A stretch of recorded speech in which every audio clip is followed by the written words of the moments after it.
கொள்கையா? அதனப்பா kilo என்ன விலை என்னன்னு கேட்கிற அளவுக்கு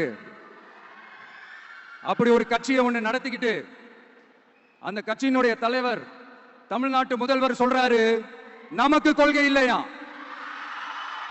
எப்படி நமக்கு கொள்கை இல்லையா? பிறப்புக்கும் எல்லா உயிருக்கும்னு ஒரு அடிப்படை கோட்பாட்டை நம்ம கட்சியினுடைய ஒரு முக்கிய கோட்பாட்டை அறிவிச்ச நமக்கு கொள்கை இல்லையா?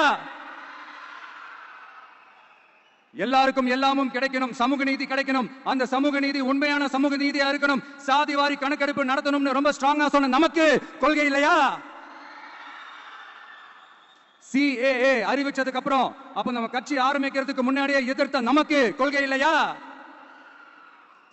வகுப்பு சட்டத்தை எதிர்த்து உச்ச நீதிமன்றத்துக்கு முதல்ல போன நமக்கு கொள்கை இல்லையா?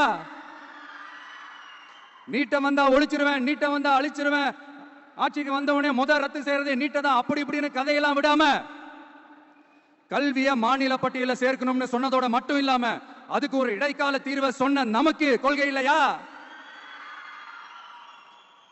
சமத்துவம் சம வாய்ப்புன்னு ரொம்ப ஸ்ட்ராங்கா சொன்ன நமக்கு கொள்கை இல்லையா? இப்படி கொள்கையை வெறும் பேச்சில மட்டுமே பேசிக்கிட்டு எல்லா கொள்கையும் அண்டர் கிரவுண்ட்ல அடக்கி வச்சுக்கிட்டு என்னவோ இவங்களுக்கு மட்டும்தான் எல்லா கொள்கையும் குத்தகைக்கு எடுத்த மாதிரி இவங்க கொள்கையே கொள்ளை தானே. எப்படி இவங்க கொள்கையே கொள்ளை தானே. இதெல்லாம் மக்களுக்கு யாருக்கும் தெரியாதுன்னு நினைச்சிட்டு இருக்கீங்களா? எங்க கட்சியும் ஒன்றும் சங்கரமணம் இல்லைன்னு சொன்னது யாரு? யார் சொன்னாங்க? ஏன் சொன்னாங்க? எதுக்கு சொன்னாங்க? இப்போ உங்க கட்சியில என்ன நடந்துகிட்டு இருக்குது அதையும் கொஞ்சம் யோசிச்சு பாருங்க, இதையும் கொஞ்சம் யோசிச்சு பாருங்க.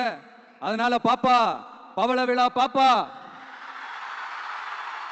நீ பாசாங்கு காட்டாத பாப்பா, நீ நல்லவர்கள் போல் நடிப்பதை பார்த்து நாடே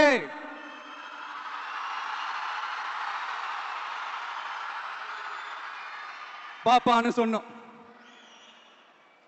அப்ப கூட பாத்தீங்கன்னா பாப்பான்றது ரொம்ப ஆசையா பாசமா சாஃப்டா தான் சொன்னோம். அதையே நீங்க அதிர்ச்சியா எடுத்துக்கிட்டீங்கன்னா அதுக்கு நாங்க என்ன பண்றது?